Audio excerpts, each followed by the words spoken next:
السلام علیکم ورحمۃ اللہ وبرکاتہ۔ الحمد للہ الذی بیدہ الملک وهو علی کل شیء قدیر، والصلاة والسلام علی سیدنا محمد وآلہ وصحبہ اجمعین، اما بعد۔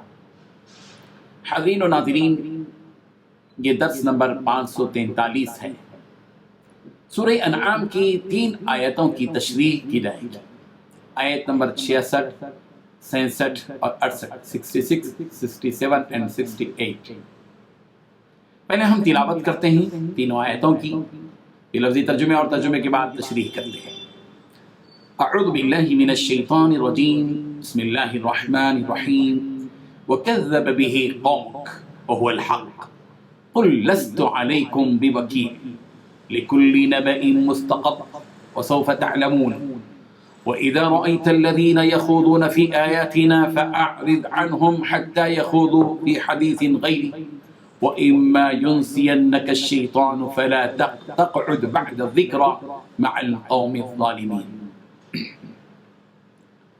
وَكَذَّبَ، اور جھٹلایا، بھی اس قرآن کو قوم کا، آپ کی قوم نے، وہ ہوا حالانکہ وہ الحق حق ہے۔ قل، کہہ دیجئے، لست، میں نہیں ہوں، علیکم تم پر بھی، وکیل نگہبان، لکل، ہر ایک، نبئ خبر کا، مستقر وقت مقرر ہے، وسوف، اور عن قریب، تعلمون تم جان لوگے۔ وَإِذَا، اور جب رأیت آپ دیکھیں، الذین ان لوگوں کو جو یخوضون مشغول ہوتے ہیں، فی آیاتنا ہماری آیات میں، فأعرض تو آپ اعراض کریں، عنہم ان سے، حتی یہاں تک کہ یخوضوا وہ مشغول ہو جائیں، فی حدیث کسی اور بات میں، غیری اس کے علاوہ، وَإِمَّا، اور اگر، يُنْسِيَنَّكَ آپ کو بھلا دیا شیطان و شیطان یہ بات، فلا تقعد تو آپ مت بیٹھیں، بعد الذکر یاد آنے کے بعد، مع القوم الظالمین ظالم قوم کے ساتھ۔ ترجمہ یوں ہے، اور اس قرآن کو تمہاری قوم نے جھٹلایا، حالانکہ یہ سراسر حق ہے، کہہ دو کہ میں تمہارا داروغہ نہیں ہوں۔ ہر خبر کے لیے ایک وقت مقرر ہے، اور تم کو قریب معلوم ہو جائے گا۔ اور جب تم ایسے لوگوں کو دیکھو جو ہماری آیتوں کے بارے میں بےہودہ بکواس کر رہے ہوں، تو ان سے الگ ہو جاؤ، یہاں تک کہ وہ اور باتوں میں مصروف ہو جائیں۔ اور اگر یہ بات شیطان تمہیں بھلا دے تو یاد آنے پر ظالم لوگوں کے ساتھ نہ بیٹھے رہو۔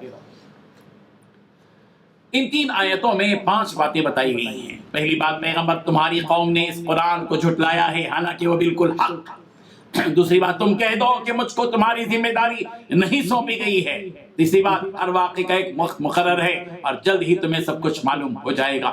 چوتھی بات، اور جب تم ان لوگوں کو دیکھو جو ہماری آیتوں کو برا بھلا کہنے میں لگے ہوئے ہیں، تو ان سے اس وقت تک کے لیے الگ ہو جاؤ جب تک وہ کسی اور بات میں مشغول نہ ہو جائیں۔ پانچویں بات، اور اگر کبھی شیطان تمہیں یہ بات بھلا دے تو یاد آنے کے بعد ظالم لوگوں کے ساتھ نہ بیٹھو۔ بزرگان محترم، قرآن مجید وہ آسمانی و آفاقی کتاب ہے جو حق کے ساتھ اتاری گئی ہے، اس میں باطل کی کوئی ملاوٹ نہیں ہے۔ اس قرآن کو حق کے ساتھ اتارا گیا ہے، اور وہ حق کے ساتھ ہی اترا ہے۔ قرآن سورہ بنی اسرائیل کی آیت نمبر 105 میں صاف طور پر کہہ دیا گیا، وَبِالْحَقِّ أَنزَلْنَاهُ وَبِالْحَقِّ نَزَلَ، ہم نے اس قرآن کو حق کے ساتھ اتارا ہے، اور یہ بھی حق کے ساتھ اترا ہے۔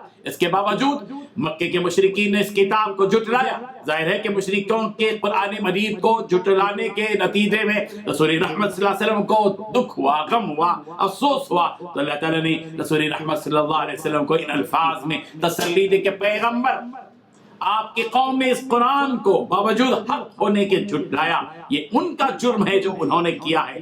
آپ ان مشرکین سے صاف طور پر کہہ دیجیے کہ مجھ کو داروغہ تمہارے اوپر نہیں بنا کر بھیجا گیا ہے، میں تمہاری ذمہ داری میں مجھے سونپی نہیں گئی ہے داروغہ بنا کر، میرا کام تو صرف تم کو دعوت حق دینا ہے، میں نے تو اپنی ذمہ داری پوری کر لی۔ اگر تم اس حق کو جھٹلا رہے ہو تو اس کی سزا تم کو یقیناً ملے گی۔ سورہ غاشیہ کی آیت نمبر 21 میں فرمایا گیا، فَذَكِّرْ إِنَّمَا أَنْتَ مُذَكِّرٌ لَسْتَ عَلَيْهِمْ بِمُصَيْطِرٍ، پیغمبر آپ نصیحت کر دیا کریں، آپ نصیحت کرنے والے ہیں، آپ ان پر داروغہ نہیں ہیں۔ میری یہ ذمہ داری نہیں ہے کہ تمہارا ہر مطالبہ میں پورا کروں۔ اللہ تعالیٰ کی طرف سے ہر کام کا ایک وقت مقرر ہے جس میں تم لوگوں کو عذاب دینا بھی شامل ہے۔ جب وہ عذاب کا وقت آ جائے گا، اس کا وقت مقرر ہے، وہ آ کر رہے گا، اور جب وقت آئے گا تو خود اس کا پتہ لگ جائے گا کہ یہ عذاب کس قسم کا ہوتا ہے۔ بعض اوقات ایسے بھی مواقع آتے تھے کہ مسلمان اور مشرک دونوں ایک جگہ بیٹھتے تھے. مشرکوں کو قرآن مجید سے بہت تھا، عناد تھا، دشمنی تھی، وہ اللہ کی اس کتاب کا احترام نہیں کرتے تھے، بلکہ مسلمانوں کے سامنے قرآن مجید کا مذاق اڑاتے تھے اور دین کے احکام اور دیگر امور سے متعلق تانے دیتے تھے. ظاہر ہے کہ مشرکوں کی اونچی حرکت یہ تھی. ان مشرکوں کے شر سے مسلمانوں کو محفوظ رکھنے کے لیے بالراست رسول رحمت صلی اللہ علیہ وسلم سے مخاطب ہو کر اور بالواسطہ مسلمانوں کو بھی یہ حکم دیا گیا کہ جب تم ان ظالموں کو دیکھو کہ وہ ہماری آیتوں کو برا بھلا کہنے میں لگے ہوئے تو ان سے اس وقت تک کے لیے الگ ہو جاؤ جب تک کہ وہ کسی اور بات میں مشغول نہ ہو جائیں، ان کا ٹاپک چینج نہ ہو جائے. اور اگر کبھی وہاں سے اٹھنے کے لیے شیطان تمہیں بھلا دے تو یاد آتے ہی ان ظالموں کے پاس سے اٹھ جاؤ.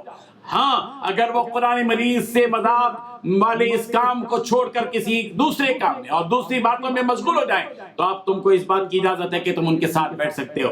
سورہ نساء کی آیت نمبر 140 میں بھی اسی قسم کا حکم نازل کیا گیا ہے. وَقَدْ نَزَّلَ عَلَيْكُمْ فِي الْكِتَابِ أَنْ إِذَا سَمِعْتُمْ آيَاتِ اللَّهِ يُكْفَرُ بِهَا وَيُسْتَهْزَأُ بِهَا فَلَا تَقْعُدُوا مَعَهُمْ حَتَّى يَخُوضُوا فِي حَدِيثٍ غَيْرِهِ. اللہ تعالیٰ تمہارے پاس اپنی کتاب میں یہ حکم اتار چکا ہے کہ جب تم کسی مجلس والوں کو اللہ تعالیٰ کی آیتوں کے ساتھ کفر کرتے اور مذاق اڑاتے ہوئے سنو تو اس مجمع میں سے ان کے ساتھ سے اٹھ جاؤ جب تک کہ وہ اور بات میں کسی بات میں مصروف نہ ہو جائیں. ہاں جب کوئی ٹاپک چینج ہو جائے اور دوسری باتیں کرنے لگے تو پھر تم تو ان کے ساتھ بیٹھ سکتے ہو. اللہ تبارک و تعالی ہمیں ان حقائق کو سمجھنے کی، رب ذوالجلال کے احکامات کو تسلیم کرتے ہوئے اپنی عملی زندگی میں لانے کی توفیق عطا فرمائے. وآخر دعوانا ان الحمد للہ رب العالمین. لا الہ الا اللہ.